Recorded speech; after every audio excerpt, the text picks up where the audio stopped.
하나님 말씀 받겠습니다. 신약성경 사도행전 6장 1절로 7절 말씀 함께 받도록 하겠습니다.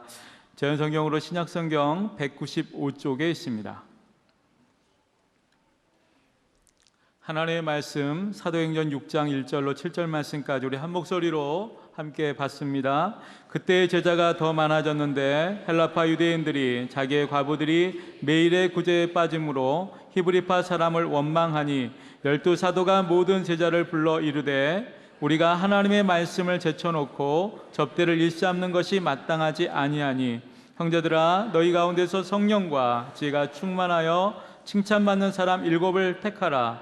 우리가 이 일을 그들에게 맡기고 우리는 오로지 기도하는 일과 말씀 사역에 힘쓰리라 하니 온 무리가 이 말을 기뻐하여 믿음과 성령에 충만한 사람 스데반과 또 빌립과 브로고로와 니가노르와 디몬과 바베다와 유대교에 입교했던 안디옥 사람 니골라를 택하여 사도들 앞에 세우니 사도들이 기도하고 그들에게 안수하니라. 하나님의 말씀이 점점 왕성하여 예루살렘에 있는 제자의 수가 더 심히 많아지고 허다한 제사장의 무리도 이 도에 복종하니라. 아멘. 이 시간 호산나 찬양대가 함께 찬양 드리신 후에 담임 목사님 나오셔서 교회여 다시 일어나라 라는 제목으로 생명의 말씀 주시겠습니다.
할렐루야. 하나님 앞에 영광 돌려드립니다. 고맙습니다. 아멘. 여러분은 동로마 제국의 멸망사를 알고 계십니까? 그렇게 휘황찬란하고 1000년이 넘는 역사를 자랑하던 동로마 제국, 지구상의 가장 오랜 역사를 자랑했던 비잔티움 제국도 결국 무너져버리고 말았습니다. 오늘 동로마 제국의 수도인 콘스탄티노플 성벽은 3중으로 되어 있었기 때문에 높이가 20m였습니다. 더더구나 높이가. 그러니까 이 성벽이 무너진다는 건 그건 기적에 가까운 것입니다. 그럼에도 불구하고 그 기적은 역사상 일어나 버리고 말았어요. 오스만 투르크의 최후의 공격이 임박하자 성 소피아 성당에서는 사제들과 수녀들 그리고 성도들이 모여서 눈물의 기도를 합니다. 하나님, 저 짐승 같은 이교도들이 성벽을 뚫고 거룩한 성소까지 쳐들어온다 할지라도 하나님께서 미가엘 천사를 보내셔서 우리의 성벽을 지켜 주옵시고, 그리고 저 대적의 무리들을 보스포러스 해협 저 멀리 쫓아내버리시기를 원합니다. 그렇게 간절히 금식하며 기도했습니다. 그러나 결국 콘스탄티노플 도성은 1453년 5월 29일 그렇게 오스만 투르크에 의해서 멸망을 해버리고 말았습니다. 제국의 최후를 직감한 콘스탄티누스 11세는 적군들에게 자신의 시체가 모멸당하는 것을 너무 두려워한 채 바로 황제복을 벗고 평복으로 적진에 뛰어들어가서 장렬한 전사를 합니다.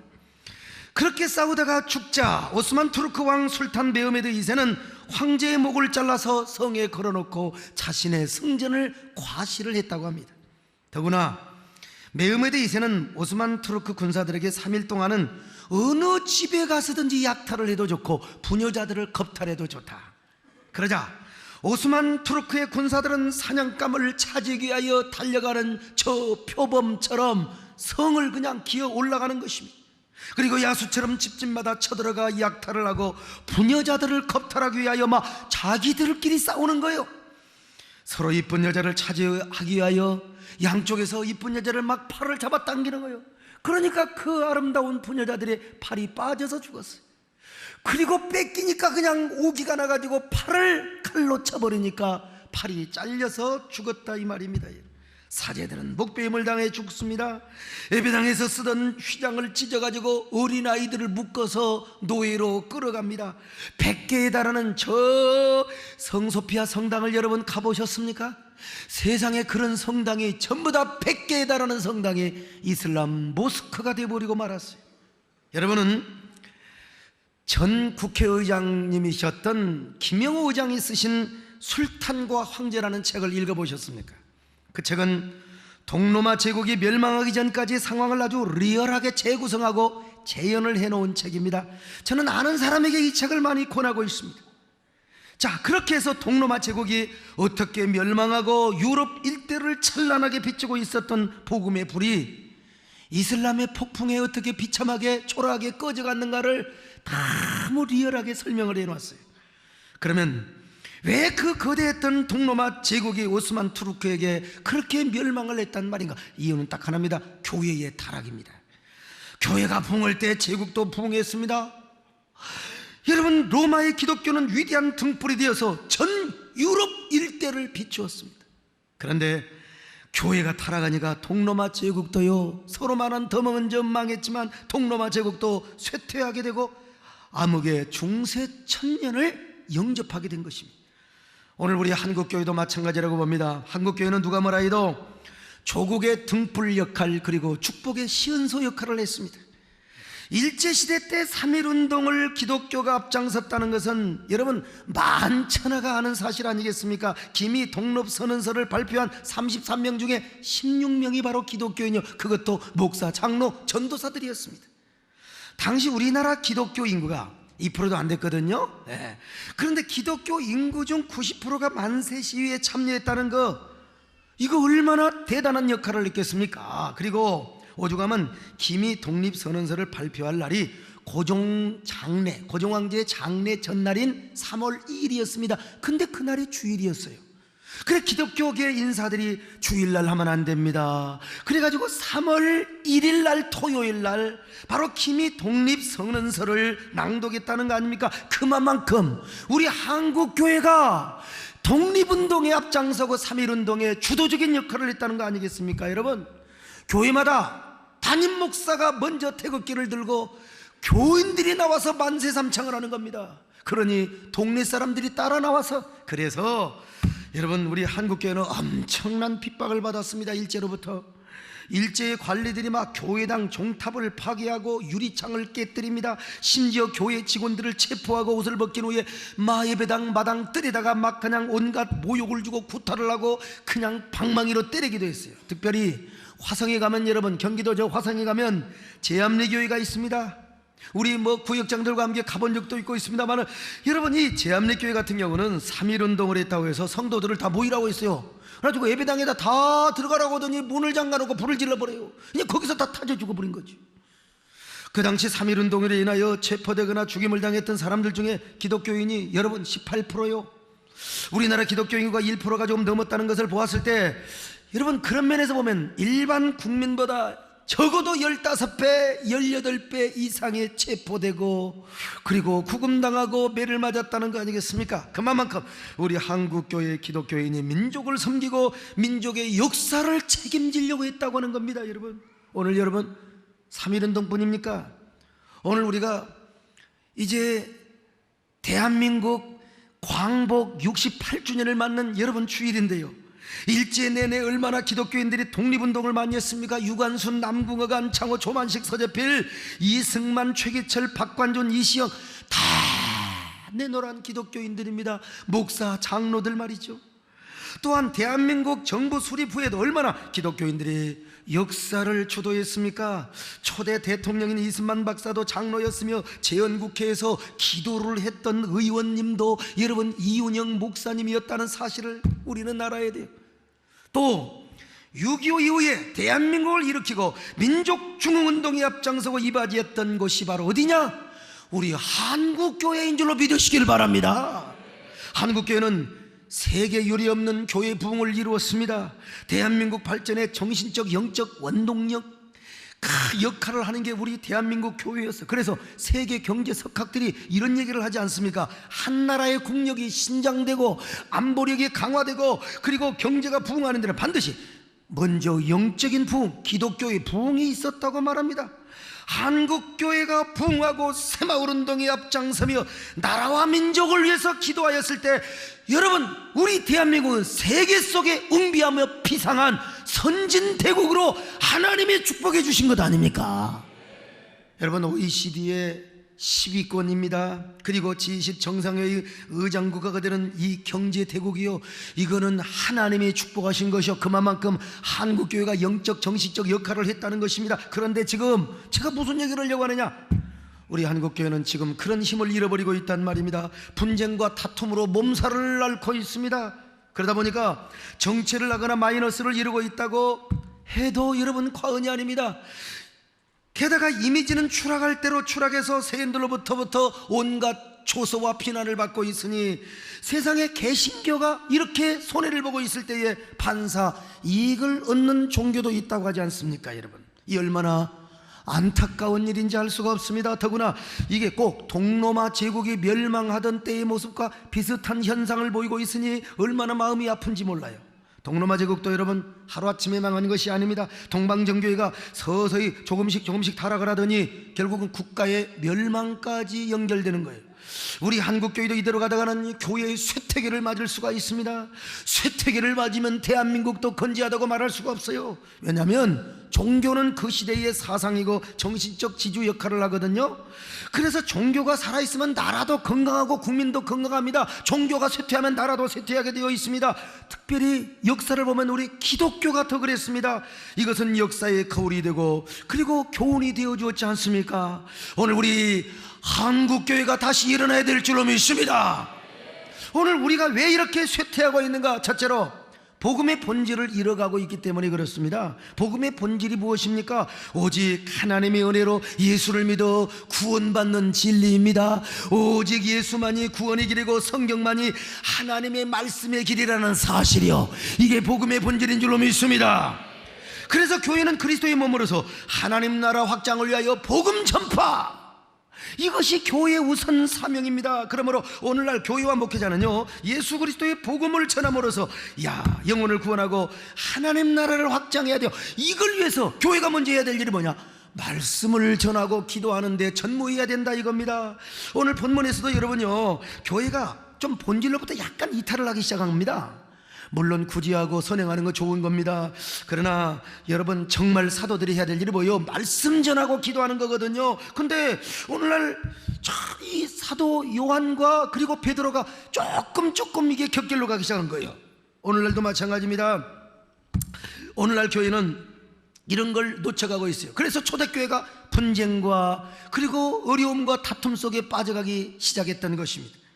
자꾸 교회가 여러분 무슨 자꾸 이렇게 정치화되어 가고 세속화되어 가고 좋은 일 하자, 선한 일 하자. 당연히 좋은 일 해야 되겠죠. 또 우리가 종교 간의 소통도 중요하고 화해도 중요하고, 그러다 보니까 이게 종교타원주의를 표방하는 사람들이 생겨나기 시작하더라, 이 말입니다. 이거는 기독교 본질을 스스로 포기하는 겁니다. 여러분, 어떻게 예수 외에 구원이 있다고 어떻게 교회가 그런 것을 찬동할 수가 있겠습니까? 이건 또 하나의 우상을 섬기는 것과 마찬가지입니다. 동로마 교회가 그럽니다. 그렇게 기독교를 핍박했던 로마가요, 마침내 기독교를 공연합니다. 근데 교회가 그냥 얼마나 번성한지 몰라요. 마침내 기독교가 국교가 돼요. 그러니까 예수 안 믿는 사람 완전히 바보가 되는 사유가 되어버리고 맙니다. 근데 문제가 하나 생겨요. 아데미 종교를 섬겼던 제사장들의 항의가 이게 이만저만이 아니거든요. 아데미 여신은 유방이 24개나 달려 있습니다. 여러분, 저 보세요. 저기 아데미 여신인데 얼마나 마돈나같이 생겼습니까, 여러분? 유방이 24개야. 우리는 보통 2개밖에 없잖아요. 근데 이 여신은 미와 섹스와 타산의 여신입니다. 이게요, 수메르 신화의 난나와 이난나, 그리고 이것이 이제 바벨론 신화의 이시타르, 저 이집트에는 이시스가 됩니다. 그리고 가나안 신화의 아세라의 족보를 잇는 유명한 여신입니다. 이것이 그리스 신화에 가서는 비너스 신으로 이제 파탈바꿈하게 되고, 로마 신화에서는 바로 다이아나, 소아시아 지역에 와서 바로 아데미라고 하는 여신으로 둔갑을 하게 돼요. 근데 로마 천지가 기독교화되다 보니까 이 여신을 섬기던 제사장이 불평이 이만저만이 아니, 왜? 먹고 살 길이 없어요.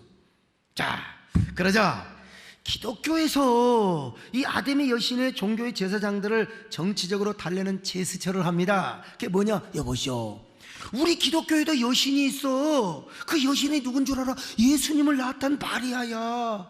그래서 그때부터 AD 431년 에베소 종교회의에서 교부 시렐에 의해서 마리아가 예수님을 낳았어요. 예수님이 하나님이라면 바로 그분은 하나님의 어머니 성모라는 교리가 이제 논의되기 시작합니다. 물론 그때는 개신교가 없었던 때입니다. 아직은 종교개혁이 일어나지 않았어요. 다 똑같았어요.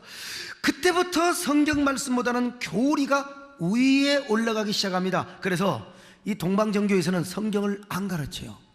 뭘 가르치느냐? 그림을 통해서 예수님의 생애를 가르칩니다.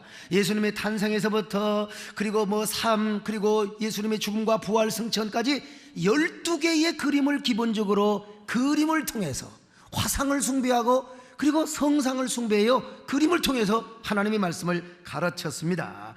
여러분, 무슨 신앙의 능력이 있겠습니까? 성도들은 말씀을 들어야 영성이 살아나고 영혼이 깨어나게 되어 있다, 이 말입니다. 여러분, 기독교가 말씀의 종교지 어떻게 그림 숭배하는 종교가 됩니까? 자, 그러다 보니까 교회의 본질을 조금씩 잃어가기 시작하는 거예요. 그런데 7세기 후반부터 이슬람 세력이 커지면서부터 동로마 제국의 변방이 조금씩 침범을 당합니다. 이 전쟁에서 져요, 이상하게. 세상의 그 휘황찬란하던 비잔틴 제국의 영역이 좁아지기 시작합니다. 자, 그러자 성화 숭배를 반대했던 반대파들이 일어나는 겁니다. 왜 오늘날 우리나라가 이렇게 힘이 없는 줄 아십니까? 교회가 우상을 숭배하였기 때문입니다. 그림 숭배는 성경적이 아닙니다. 우리는 말씀으로 돌아가야 합니다. 아주 그냥 화상제양이라고 외쳤어요. 정말로 옳은 개혁입니다. 근데 이때 문제가 있었는데, 교인들이 헌금을 교회에다가 하면 세금을 안 내도 돼. 왜? 다 기독교 국가이기 때문에 교회의 주인도 예수님이고 국가의 주인도 예수님이란 말이에요. 교회에다가 헌금을 내면 이게 국가에다 세금을 안 내도 좋아요. 그렇게 하다 보니까 교회 재산이 국가 재산보다 더 많게 되었습니다. 성직자는 귀족 중에 귀족이라 이 말입니다. 자, 그런데 이때 동로마 제국의 황제가 이게 안 되겠다 싶어서 화상 숭배파들을 몰아내버리고 화상 반대파와 손을 잡고 대교회 개혁을 이룹니다. 정말 이때 잘 됐으면 얼마나 좋았겠습니까? 근데 황제도 개혁의 목표가 정치적이고, 그리고 이 화상 반대파도 목적이 바로 뭡니까? 교권을 쟁탈하기 위한 목표였어요.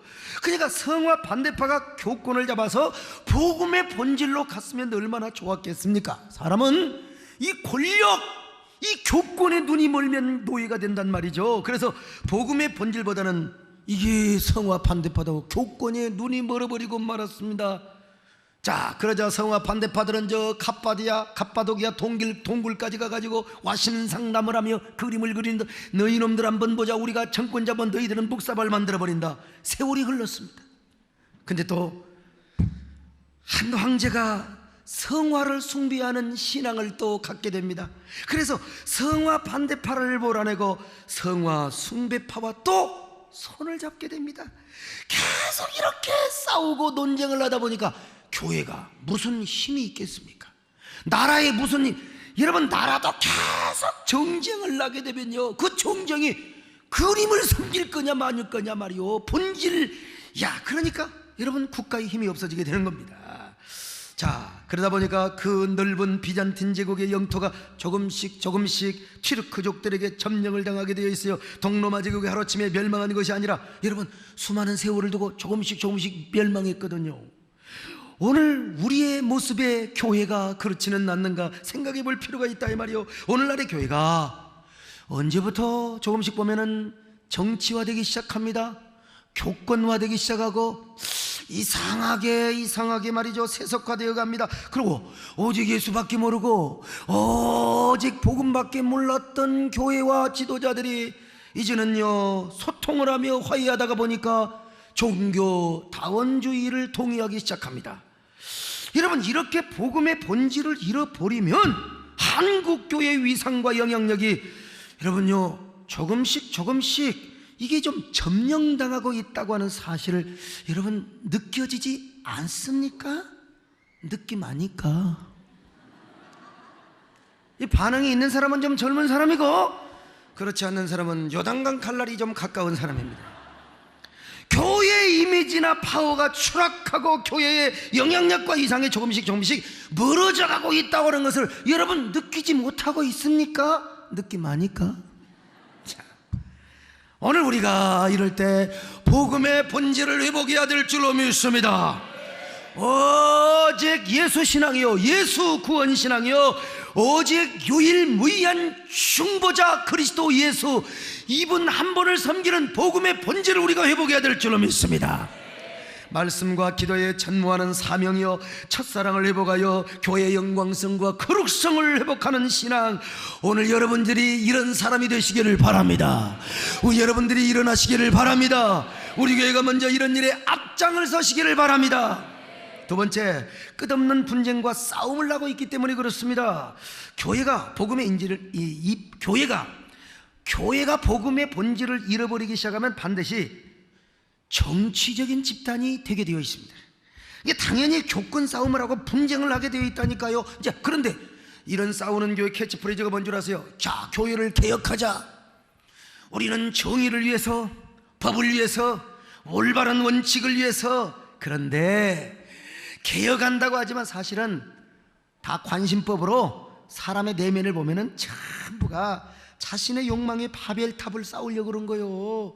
자신의 교회 안에서 힘을 얻으려고 하는 거라니까. 여러분, 오늘 본문도요, 사도들은 먼저 말씀을 전하고 기도하는 일에 전무해야했습니다. 그런데 그것은 조금 뒤로 하고 맨날 재정관리, 그리고 여러분 구제에만 납창서, 여기 소목사가 설교는 안 하고 오늘 또 부목사 보러 설교하라고 헌금 얼마나 넣냐 또 돈 세고 있으면 내가 여러분 은혜가 되겠습니까? 맨날 돈 계산하고 돈이나 버려요. 여보, 이거 우리 장로님 집사님한테 맡겨야지. 최종 결제와 권한은 제가 가지고 있지만 그거 이게 맡겨야지. 제가 말씀 전하고 기도하는 일에 전무해야지. 할렐루야.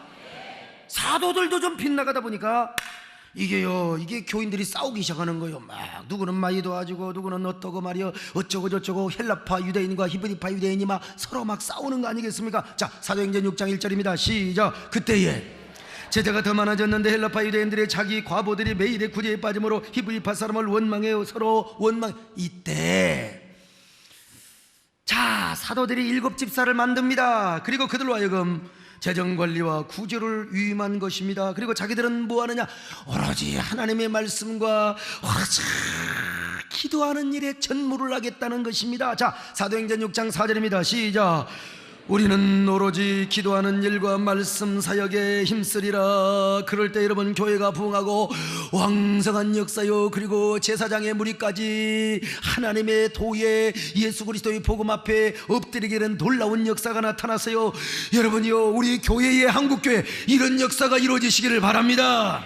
사도행전 6장 7절입니다 시작. 하나님의 말씀이 점점 왕성하여 예루살렘에 있는 제자의 수가 더 심히 많아지고 허다한 제사장의 무리도 이도에 복종하니라. 여러분, 사도들이 그때라도 깨닫고 본질로 돌아가서 그렇지 않았으면 예루살렘 초대교회도 걷잡을 수 없이 아마 분쟁과 다툼으로 막 치닫게 되었을 것입니다. 동로마 교회가 그랬어요. 본질을 잃어버리니까 화상 숭배를 놓고 끊임없이 기득권 싸움을 하는 게 아니요, 그러다가 아예 11세기부터는요 성화 숭배파가 성화 반대파를 완전히 그냥 작사를 만들어버려요. 그래서 성화 반대파는 완전히 그냥 마이너 리그가 되고 아웃사이더가 되어서 이제는 귀족 행세도 못합니다. 아예 저 변방으로 쫓겨나서 서민이 되고 농사나 짓는 농사꾼으로 그냥 완전 전락이 되어버리고 말았어요. 그런데 요 화상 반대파들이 저 변방으로 밀려가서 급부상해 오는 이슬람 세력과 손을 잡습니다. 그리고 동로마 제국을 무너뜨리는데 힘을 합치게 된 거예요. 투르크족들에게 동로마 제국의 온갖 정보를 주면서 어떻게 쳐들어오는 게 좋다고 쳐들어오는 안내와 길잡이를 했다 이 말입니다. 얼마나 기가 막힐 노릇이요. 더구나 투르크족은 이런 화상 반대파들과 정략 결혼을 해가지고 그 기독교인들을 자기 편으로 우군화시켜버리고 말아요.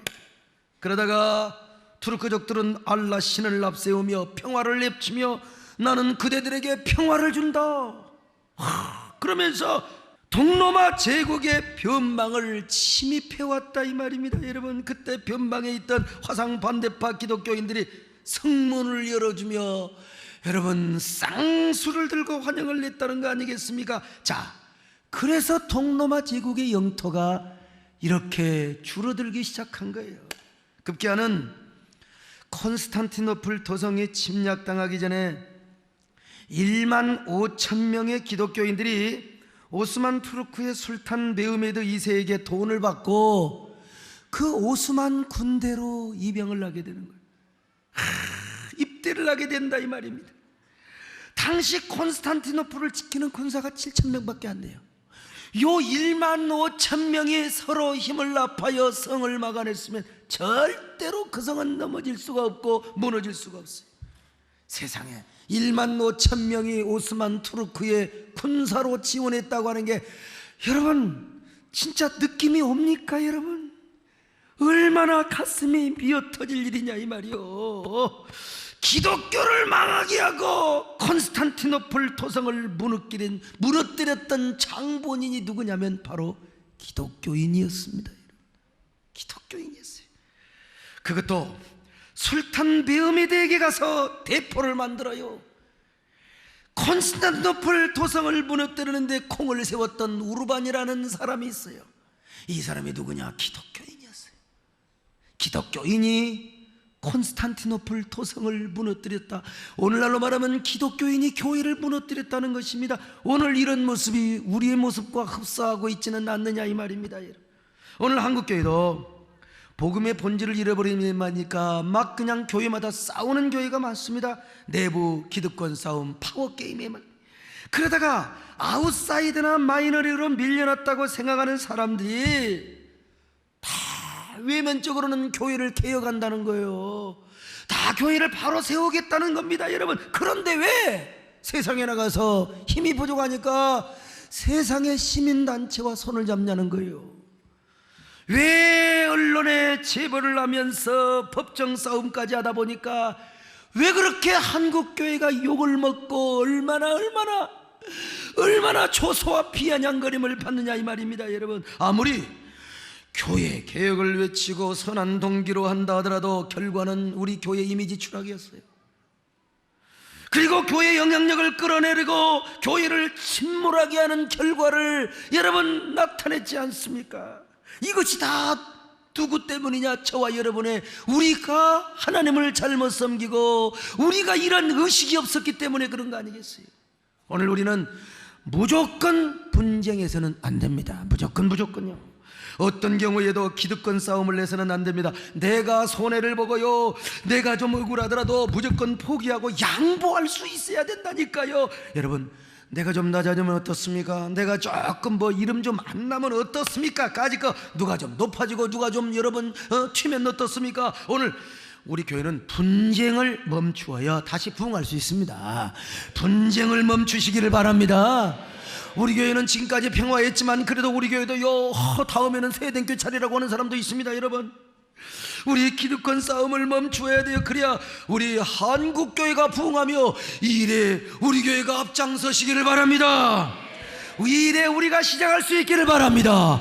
이런 축복의 선구자가 되시기를 바랍니다. 평화의 개척자가 되시기를 바랍니다. 화해의 프론티어가 되시기를 바랍니다. 세 번째 마지막으로 서로 연합하지 못하기 때문에 그래요. 연합하지 못하기 때문에. 과거 우리 한국교회는 정말 연합 잘했습니다. 얼마나 연합을 잘했어요, 과거.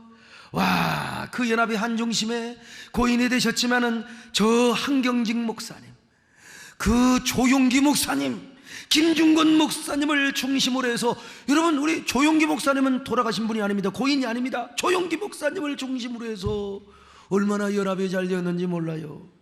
얼마나 메모드급 집회도 잘 이루어졌는지 몰라요. 교단과 격파를 초월해서 한 피바다 한 몸 이룬 형제의 자매라고 말이죠. 예? 제가 또 한 분을 빠뜨렸습니다. 지금 생존해 계신 우리 김장한 목사님을 비롯해서 말이죠. 여러분, 초대교회도 마찬가지입니다. 베드로와 요한이 공동 리더십을 잘 발휘했습니다. 그러니까 막 교회가 막 흥왕했던 거 아니겠습니까? 그러나 지금 우리 한국교회는 연합을 안 합니다. 너무나 개교회주의로 빠졌습니다. 지역교회도 연합을 못하고 교단과 교계도 분열과 다툼과 그 아픔을 우리가 되씹고 있어요. 이게 바로 동로마 제국의 상황과 비슷하다니까요. 동로마 제국의 영토가 자꾸 좁아지면서 동로마의 황제가 위기감을 느껴서 서방 기독교 국가들을 찾아다니며 제발 좀 도와달라고 했어요. 그러니까 서방 기독교 국가들이 뭐라고 한 줄 아세요?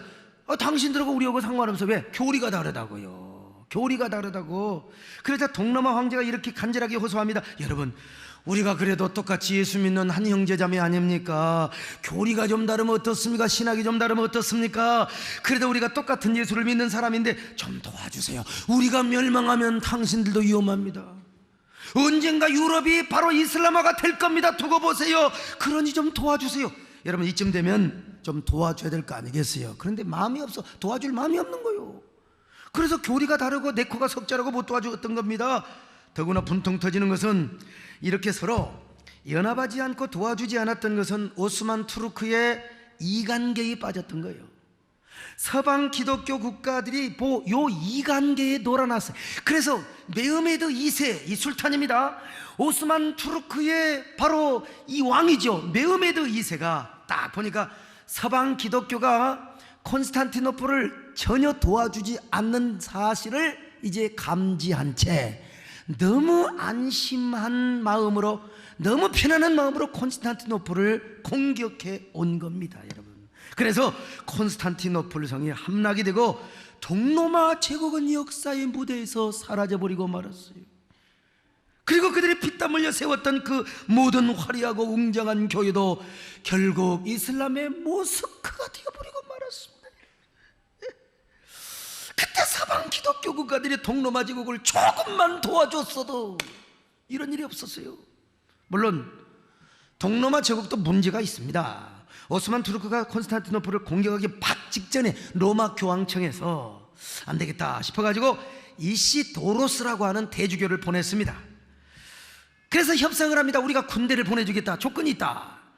바로 동방교회와 서방교회가 서로 하나를 이루자. 근데 말이 하나지 동방교회가 서방교회에 무릎 꿇고 기어들어가는 것입니다. 그러나 여러분, 황제는 콘스탄티노플을 그래도 지키기 위해서 사인을 합니다. 근데 귀족들과 종교 지도자들, 요즘으로 말하면 이게 소목사 같은 사람, 교회 장로 같은 사람이 반대를 했다 이 말입니다. 여러분, 교황청과 하나 되는 것은 하나님 앞에 더 큰 죄를 짓는 겁니다. 비록 콘스탄티노플이 망하고 튀르크의 이 지배를 받는다 하더라도 동방정교의 신앙의 전통은 우리가 지킬 수 있는 거 아니냐. 그래서 우리가 추기경의 모자를 쓰느니 차라리 술탄의 터번을 쓰고 말겠다. 이가 세상에 고집 가지고 망한 겁니다. 자존심 지키다가요 결국 망해버렸던 거요. 동로마도 망하고 그 모든 예배당이, 그 모든 성전이 다 모스크가 되어버리고 말이지요. 얼마나 우매한 판단이었습니다. 부녀자들이 투르크의 군인들에게 겁탈을 당하고 성직자들이 죽임을 당하며 자녀들이 메흐메드 2세의 총노릇이 됐다. 이것보다는 차라리 서방교회에 무릎을 꿇고 고개를 숙이더라도 여러분요, 그래도 제국을 지키고 교회를 지켜야 되는 것이 아니겠습니까? 얼마나 안타깝습니까? 나 혼자 안타까운지 모르겠어. 아무튼 간에요, 동방정교회가 로마 교황청에 고개 좀 숙이면 뭐가, 그런데도 추기경의 모자를 쓰느니 술탄의 터번을 쓰는 게 낫다고요. 서방교회도 물론이고 말이요, 그놈의 교리가 뭐 대단하다고. 여러분, 일단 그들이 동방정교회가 이슬람보다는 낫잖아요. 동방정교회가 교리가 좀 달라도 여러분 오스만 투르크보다는 낫지 않습니까? 여러분요, 팔짱 끼고 있다가 결국은 망했어요.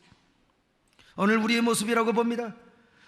교회가 안 싸우면 모르는데 한 번 싸우면 그 자존심이 얼마나 대단하든지 죽어도 이 자존심 안 굽힙니다. 죽어도요 대법원에 가서 저도 아닙니다. 하여튼 간에 그냥 교회가 깨지면 깨졌지 말이죠. 싸우는 그 열정으로 이단과 싸우고 악한 마귀와 싸우고 어두운 영과 싸우면 얼마나 좋겠습니까? 근데 마음이 안 들면 형제 이단이라고 해버려요. 그냥 조금만 달라도 이단이라고 해버려요. 너와 나가 다르다고 말이죠. 한 번 싸우기 시작하면 죽을 때까지 싸운다 이 말이에요. 너 죽고 나 죽자 이 말입니다. 이렇게 우리가 자존심을 걸고 죽자 살자 싸울 때 제일 좋아하는 게 누구냐? 바로 사탄이고 이단입니다. 그리고 이때에 이슬람이 한국을 전거화시키려고 얼마나 호시탐탐 누리고 있느냐, 노리고 있느냐 이 말이에요. 오늘 우리가 어떻게 되느냐? 무조건 우리 한국교회는 연합해야 됩니다. 여러분, 무조건. 손해봐도 연합해야 되고 자존심 상해도 연합하고 내가 바보가 돼도 연합해야 된다 이 말입니다. 여러분, 아사 교회생이요 아생교회사란 말이 있잖아요. 내가 죽으면 교회가 살고 내가 살면 교회가 죽는단 말이 있어요. 그러므로 내가 죽으면 우리가 살 수 있어요. 전체가 살 수 있다 이겁니다. 여러분요, 할렐루야. 여러분, 우리 교회가 뭐 대한민국에 큰 교회도 많이 있지만 그래도 할 수 있으면 연합사업에 통참하고 뭐 여러분 무슨 뭐 여러 기관을 돕는 데 있어서 우리 교회가 이름이 나건 내 이름이 나건 그게 중요한 게 아니에요. 어떻든지 여러분 우리가 한국교회를 섬기고 우리가 연합운동에 여러분 정말 주 멤버가 되려고 하는 그 이유, 여러분 오늘 이 설교를 들으니까 알 수 있지 않겠습니까? 여러분 무조건 우리가 연합집회에도 동참하시기를 바랍니다. 우리가 돈 내야 된다 이겁니다. 여러분요, 한국교회가 연합전선을 구축해야 된다 이거예요. 오늘 내가 잘나고 똑똑하고 여러분 우리가 살려고만 하니까 못하는 거예요. 내가 죽으면, 내가 희생하면 우리가 하나 될 수 있을 줄로 믿습니다. 근데 문제는 뭐냐? 이게 내 마음대로 안 돼요. 사실은 주님이 내 손을 잡아줘야 되거든요. 주님이 내 손 잡아주지 않고 내 맘대로 사니까 이게 잘나고 똑똑하거든요. 그냥 우리가 기도해야 됩니다. 하나님, 천국 가는 그날까지 주님 내 손을 잡아주시기를 바랍니다.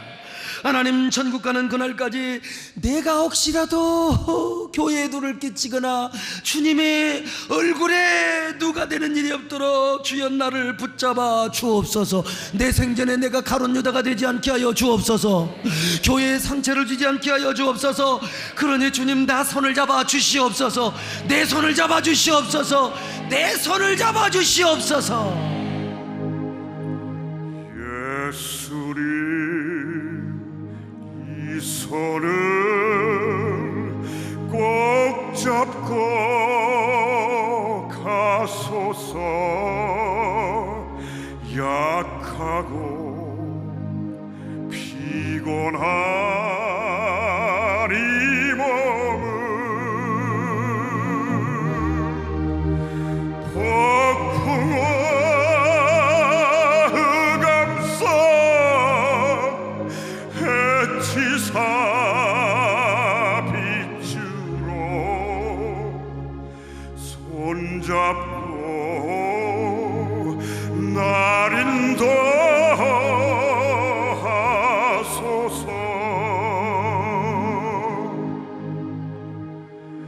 인생이 힘들고 고난이 겹칠 때 예수님, 날 도와 주소서. 외치는 이 소리 귀 기울이시사 손잡고 날 인도하소서.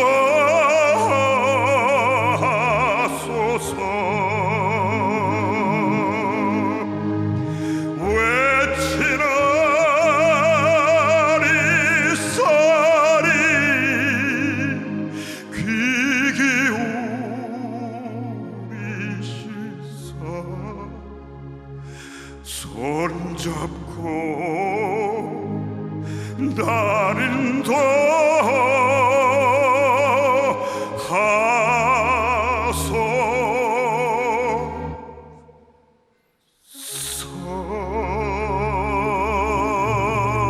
아멘. 우리의 손을 붙잡아 주시옵소서. 사랑하는 여러분, 광복 68주년을 맞는 해입니다. 그 옛날 우리 한국교회가 조국 광복과 민족 중흥에 앞장섰던 때를 기억하며 우리 모두 교회가 일어나야 할 때입니다. 주님의 손을 붙잡고 일어나야 합니다. 그러기 위해서 우리가 여러분 복음의 본질을 회복해야 됩니다. 무조건 우리가 분쟁을 멈춰야 됩니다. 무조건 하나 돼야 됩니다. 무조건 힘을 합쳐야 됩니다. 무조건 연합해야 됩니다. 그러기 위해서 우리가 주님의 손을 붙잡으십시다. 그 손 붙잡고 일어나십시다. 오늘 여러분이여, 그리고 방송을 통하여 은혜 받는 모든 성도들이여, 주님의 손을 붙잡고 일어나시기를 바랍니다. 하나님 아버지, 고맙습니다.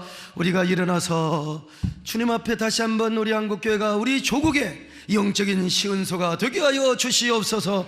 예수님의 이름으로 기도드립나이다. 아멘.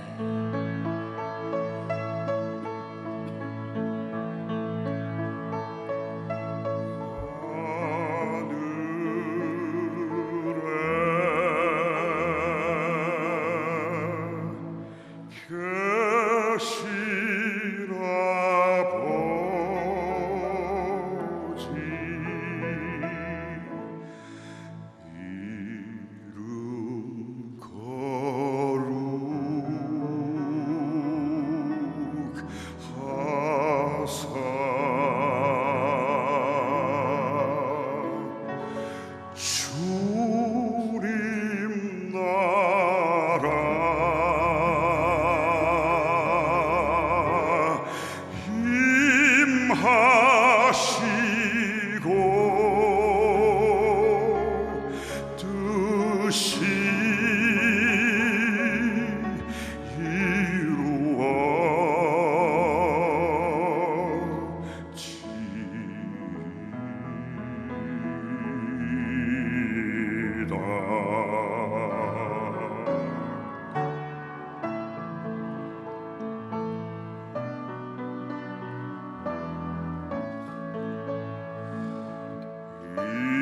일용할 양식 주시고 우리들의 큰 죄 다 용서하옵시고 또 시험에 들게 마시고 악에서 구원하소서. 대개 주의 나라 주의 권세 주의 영광 영원히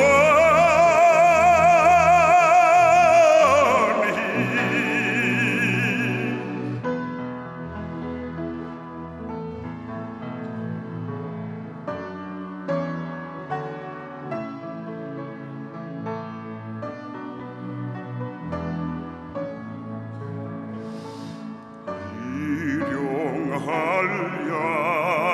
양식 주시고 우리들의 큰 죄 다 용서하옵시며 또 시험에 들게 마시고 악에서 구원하소서. 대개 주의 나라 주의 권세 주의 영광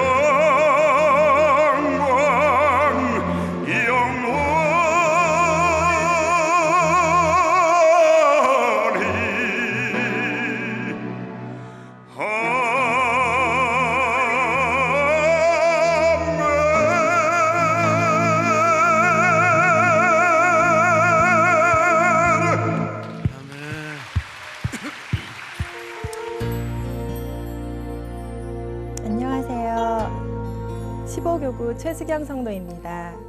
전 이제 얼마 남지 않은 작년 여름 수련회를 누구보다 설레이며 기대하는 마음으로 사모하며 기도하고 있습니다. 작년 교회에 나온 지 얼마 안 되는 새신자였던 저는 수련회가 있다는 광고를 보고 저에겐 해당되지 않는다는 생각에 관심이 없었습니다. 주일 예배만 드려도 충분하다고 여기며 신앙생활을 하고 있었기 때문입니다. 하지만 수련회가 점점 다가오자 조금씩 관심이 생기고 왠지 모를 기대감이 생겨 결국엔 가기로 굳은 결심을 했습니다.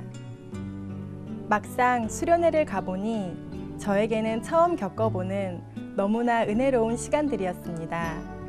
항상 듣던 담임 목사님의 설교였지만 수련회 기간 동안에는 더욱 강인하고 생명력 넘치는 말씀들이 첫날부터 저를 사로잡아 버렸습니다.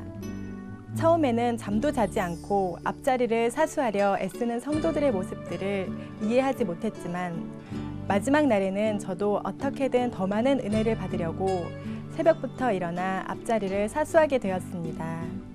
수련회를 통해 그동안 내가 느끼지는 못했지만 나를 항상 바람처럼 이슬처럼 조용히 인도해 주셨던 성령님을 눈물로 다시 만나게 되었으며 불처럼 뜨겁게 하나님을 사랑하고자 하는 내 영혼을 보았습니다. 그렇게 집회의 시간들은 치유와 회복, 은혜의 시간들이었으며 그 외 자유 시간에는 교회의 다양한 배려로 여러 관광을 하며 즐거운 교제의 시간도 가질 수 있어 더욱 풍성했습니다. 더군다나 제가 걱정했던 아이들의 문제도 다양한 프로그램으로 운영되는 어린이 예배 장소에서 자녀들을 사랑으로 돌보아 주어 저는 하나도 걱정할 것 없이 은혜를 받을 수 있었습니다. 특별히 작년엔 계속된 전국적인 호우 속에서도 저희가 머물던 곳만은 햇볕이 쨍쨍이 비쳤는데 그것은 마치 우리 세해된 교회에게만 허락하신 특권처럼 느껴져서 더욱 은혜로웠습니다. 여름 수련회는 저를 완전히 바꾸어 놓았습니다.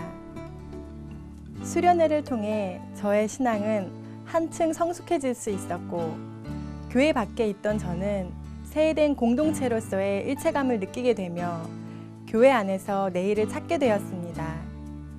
그리고 주일 예배에만 만족할 수 없었습니다. 저만을 위해 쏟았던 시간들을 내려놓고 온전히 주님께 바치게 되었습니다. 그뿐만 아니라 수련회 이후 확신반을 통하여 제 믿음도 더욱 굳건하게 세워질 수 있었으며 그로 인해 그렇게 두려워하던 전도에 대한 사명을 감당하게도 하셨습니다. 그렇게 하나님을 기쁘시게 해드리려고 옛사람을 버리고 주님이 주신 새 생명으로 주님께 영광 드리려고 몸부림치는 제 모습을 보시고 하나님께서는 남편도 변하게 하셨습니다.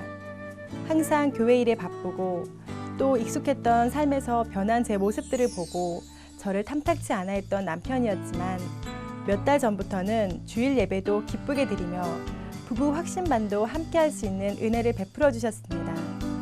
저희 두 자녀들도 아침마다 유치원보다는 교회에 가고 싶다며 떼를 쓰고 지금은 교회, 목사님, 가족들을 위해 기도도 할 수 있는 아이들로 자라나고 있습니다.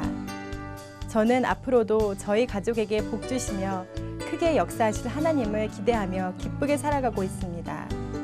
또한 세상의 미련한 것들을 택하사 지혜 있는 자들을 부끄럽게 하실 우리 역전의 하나님을 믿으며 지금 우리 가정에 있는 시련을 통해 큰 축복을 주시려 하심을 믿고 또 믿으며 기쁨과 감사로 가득한 날들을 살아가고 있습니다.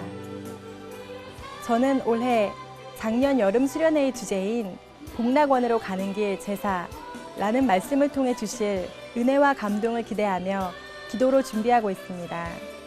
신년 축복 성회 때 주신 은혜와 감동이 약간은 빗발할 수 있는 이때 다시금 하나님의 사랑으로 뜨겁게 불타오를 나의 영혼을 위하여 또 그런 마음으로 수련회를 사모하는 성도들을 위하여 말씀 준비로 여념이 없으실 우리 목사님을 위하여 저와 함께 기도로 준비하지 않으시겠습니까? 감사합니다.